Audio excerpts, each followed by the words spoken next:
Let's have a look at the multiple choice questions from the November 2024 paper 1, that is the physics paper. Now, in my essential skills series in video 7, starting from page 66 in my book, I look at a particular type of multiple choice questions, which we call ratio questions, and you can go to that video and they're covered extensively over there. Also, in the same video, I give 10 top tips to master multiple choice questions. They are repeated here, but I'm not going to go through them in detail. I refer you to video 7 and encourage you to go there. The one I just want to highlight again is number 5. Find the relevant equation by knowing your data sheets.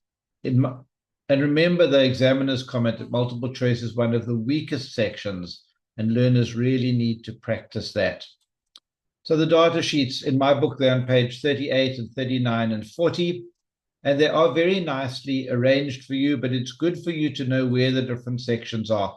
Projectile motion is at the beginning, the 4 equations of motion. Question 2 on Newton's laws is the equations for force, but also question 4 on momentum. Question 5 on work, energy, and power, and followed by question 6, the Doppler effect, and question 10, the photoelectric effect. On the next page, on page 39, we have the electrostatics equations, question 7, the electric circuits and internal resistance equations, question 8, and then alternating current.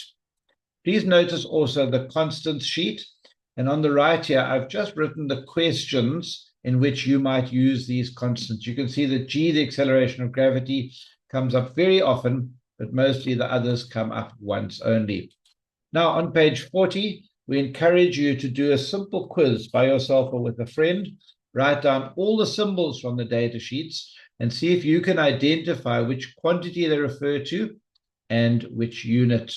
This might not seem important, but you'll see how it comes up in answering our multiple choice questions. So how did students do in 2024? These are the national averages. Average was 49% as a whole.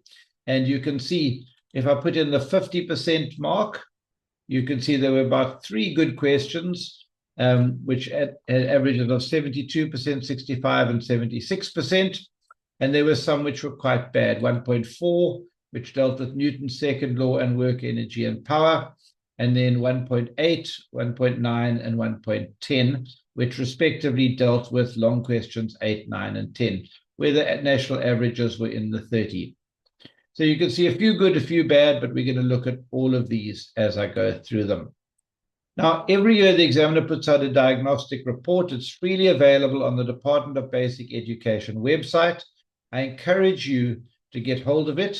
There were suggestions for improvement. If you really want to look at them, you can pause the video here and the second page, or you can get the document off the website. But what I've done is I've summarized those suggestions. And in fact, I've put together the suggestions from 2023 and 2024. So the first suggestion was solve multiple choice questions by logical reasoning, not lengthy calculations. Use generalizations and predictions. These questions are worth 2 marks each, so you mustn't spend long on them. Sure, the data sheet is known really well, which I stress too. Practice multiple choice after each topic, not just in tests and exams, and start this in grade 8. Solve them by eliminating the distractors after reading all the options. You'll see how we do this later. Ensure you have a solid grasp of fundamental concepts and interconnections. Use apps like ZipGrade or Kahoot to help. Create a Google form. Include the use of ICT in teaching like PHET, Educite, or YouTube, and use different sources to get multiple choice questions. So some very good comments from the examiners who've just marked thousands of papers. So you can really pay attention to these. So the 2024 multiple choice questions, as usual, 10 questions worth 20 marks. So you should spend about 20 minutes, 2 minutes per question. And you can see 1.1 dealt with long question 2, Newton's laws of motion. 1.2 dealt with projectile motion and graphs of motion. 1.3 was a bit of a crossover question between 4 momentum and 5 work, energy, and power. 1.4, again, an integrated question between Newton's laws and work, energy, and power. And 1.5, another integrated question between projectile motion and momentum. Students often find these more difficult. 1.6 had to do with the Doppler effect from long question 6, 1.7 electrostatics, 1.8 electric current, 1.9 electrodynamics, and 1.10 the photoelectric effect. So that's a snapshot of all the questions. Now, of course, you can get all the questions from this exam paper. You can also get hold of the memo or the marking guidelines, but all of that will give you is this, the correct answers. It won't show you how to get the answers, which I am going to show you. So may I suggest that you pause or stop the video here for 20 minutes while you try to complete these 10 multiple choice questions for yourself from the 2024 exam paper. You will learn so much more if you try them yourself first. So please try that now.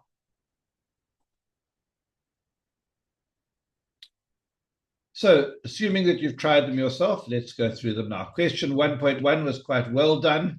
The national average was 72%. It says several forces are acting on a moving object.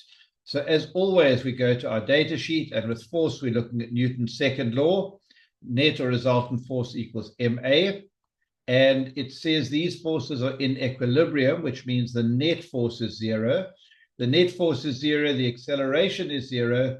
Acceleration is change in velocity over change in time. So that means the change in velocity is zero. The object is moving at a constant velocity, not too difficult. 1.2, not so well done, average 46%. And it gives a graph of acceleration versus time. Stone is thrown vertically downward from the top of a building, takes t seconds to strike the ground. Here's the acceleration time graph. Now notice the question is asking about the shaded area and what that represents. So this is looking at area under the graph for motion graphs.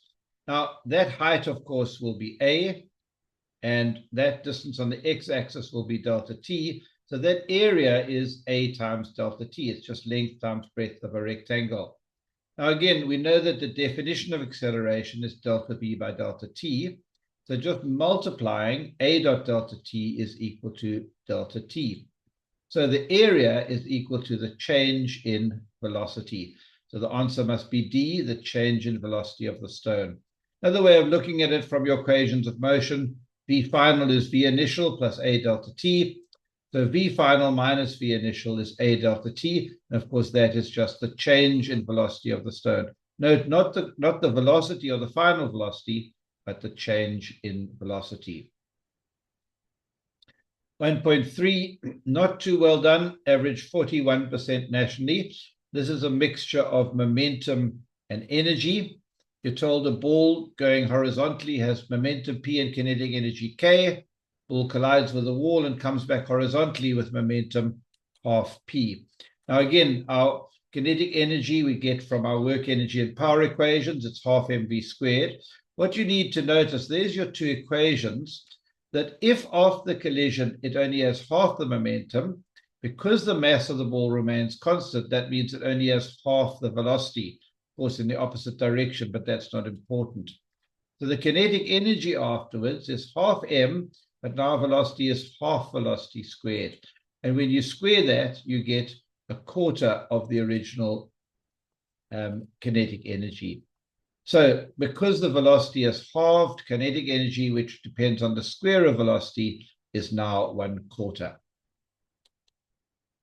Question 1.4, again, this is a mixture of Newton's laws and work energy and power. Got a force acting on a box. Now notice the force pulls up, but the box is still going down. In fact, you're told it accelerates down at constant acceleration. It's a rough incline, so there is friction. Now, this is quite tricky in terms of the wording of it. So you won't have time to do this thoroughly as I have, but just to make it clear, let's take our box. Let's do a quick free body diagram. Of course, it has weight, it has a normal force, it has the force F pulling it in the direction up the plane, and it has the force of kinetic friction, but the box is still accelerating down the plane. So obviously this gravitational force is strong enough to keep pulling it down. Because we're told that there is a force down, an acceleration down the plane of ma. Now, we can get rid of our normal force because it's acting at 90 degrees the plane, And let's get rid of our weight and replace it with a component of the weight, which is parallel to the plane. So that's the component of the gravitational force. Now we know that M times A, Newton's second law, is the force down the plane, the weight, minus the forces up the plane, which is F and the force of kinetic friction. But you know that that's greater than naught because it says it's a constant acceleration. So if that's greater than naught, it means that the gravitational force is greater than the sum of the forces pulling against it, which is the force F and the frictional force. Now, if the gravitational force is larger and it's being accelerated down the plane, then the work done by the gravitational force is greater than the sum of the work done by the frictional force and the work done by F. So the wording is a bit tricky there, but I hope these equations and this help you around it. I understand that with 2 minutes, you don't have time to do all these drawings, but I'm just trying to make sure that you're clear how we get to the answer. 1.5, this is a mixture of projectile motion, long question 3, and also momentum. So a ball falls vertically, it bounces off the ground, it comes back to a lower height. Now already that tells us that the second velocity must have been less than the first. They're asking about the direction of the impulse on the ball and the magnitude of the velocity with which the ball leaves the ground. So once again, we go to our data sheets, page 38. There is the equation for impulse, F net delta t equals delta p, so it's the change in momentum. Now the ball was falling downwards. It has a large initial velocity when it strikes the ground, and it leaves the ground with a smaller velocity, v final, because we know that it doesn't rise as high. So we can put these together to say the direction of the impulse on the ball must be upward because it changes momentum from a downward momentum to an upward momentum, and the velocity must be less than v because it doesn't rise as high. Question 1.6, which is a Doppler question. It's asking about a redshift. Now, again, this is covered extensively in my video 6.6 and on page 55 in my book. But if you look at the diagram here, we know that when a star is moving away from the Earth, it's almost like the wavelengths of light are stretched out. So the wavelengths become bigger, but of course frequency, which is the inverse of wavelength, becomes smaller. So we know that the frequency is decreased, and we know that a redshift is when something is moving away from the Earth. In fact, that's what Hubble discovered in the 1930s, that the universe is expanding. Everything is moving away from everything else. That's why all the spectra we see are redshifted. 1.7, again, to be honest, I'm surprised this was answered so well, 76% average, because I think this is quite a difficult question. So you've got two small charged spheres in a vertical cylinder. They remain stationary. Now, the bottom one is resting on the bottom of the cylinder, but let's consider the upper charged sphere. It has a mass m. If it's stationary, it means all the forces on it must be balanced. Now, of course, it has a weight pulling downwards, just F equals mg, and it has an upward force because of the electrostatic repulsion between the two spheres. And from Coulomb's law, that's just F equals kqq. They both have charge q over r squared. Now, as I said, if it is stationary, then those two forces must be equal and opposite. And so we can put mg equal to kqq over r squared. But if rearranging, we get that r squared is kq squared over mg. Now, the question says, which one of the following expressions, on the right I've put them, can be used to correctly calculate the distance r? Well, it must be that one, because if r squared is that, then r is equal to the square root. So it involved finding two equations and just putting them equal and manipulating it a bit. As I said, I'm pleasantly surprised the average was quite high. Question 1.8 was not well answered nationally. And again, it wasn't a difficult question, and it's a question about units. It says the kilowatt hour is a unit of, and you notice answer A, power. That's the one they're hoping you'll choose because you saw kilowatts. But a kilowatt hour is a combination of units.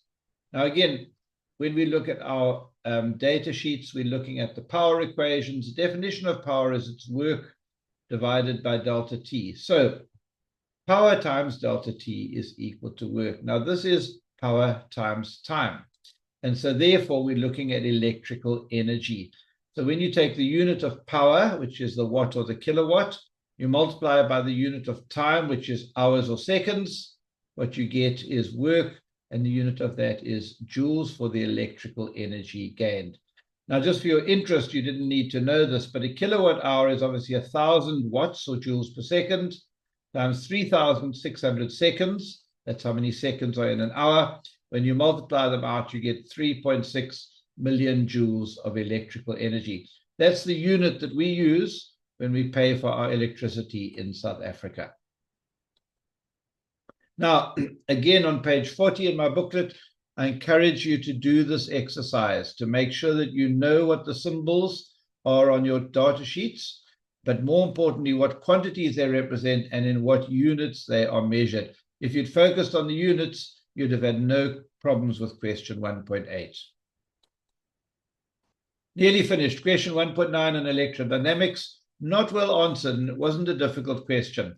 Average was 39%. Now, we can immediately eliminate some distractors here, because in the statements, 2 of them are slip rings and 2 of them are commutators. Now, you should know from all you've studied that what we have here is a DC electric motor because we have a split ring commutator. So immediately, let's get rid of the 2 options, the distractors A and B, which talk about slip rings. You only have slip rings in an AC motor. And again, here you can see a battery. And you'd only have a battery or a DC power source with commutators. So the answer is C or D. To get the correct direction, we need to use our left-hand rule for electric motors. The field, of course, is directed north to south. The current is directed from the positive of the battery around. I've just used this side of the wire because it resembles my diagram more correctly. And that shows that we'll have an upward force on the right-hand side of the coil, which means that the commutator will rotate anti-clockwise.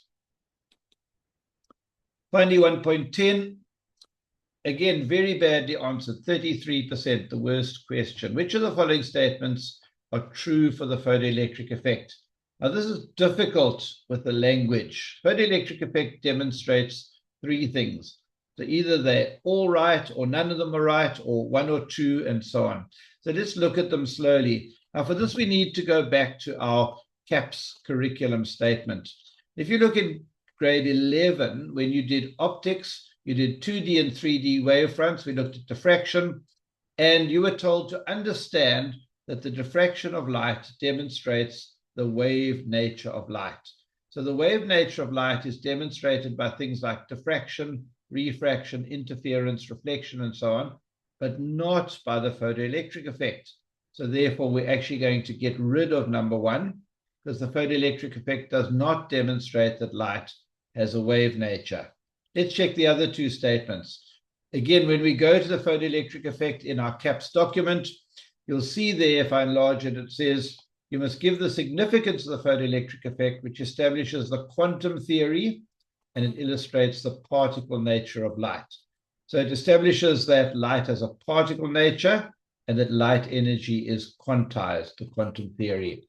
So it's 2 and 3 only, and therefore the correct answer there is D. Now, once again, I've stressed this is the list of skills which are required from the CAPS curriculum document, and multiple choice questions are all about skills. There's no recall questions. There's no simple calculations. It's more conceptual skills. And if you focus on these skills, it will really help you with multiple choice. Again, a comment from the examiner.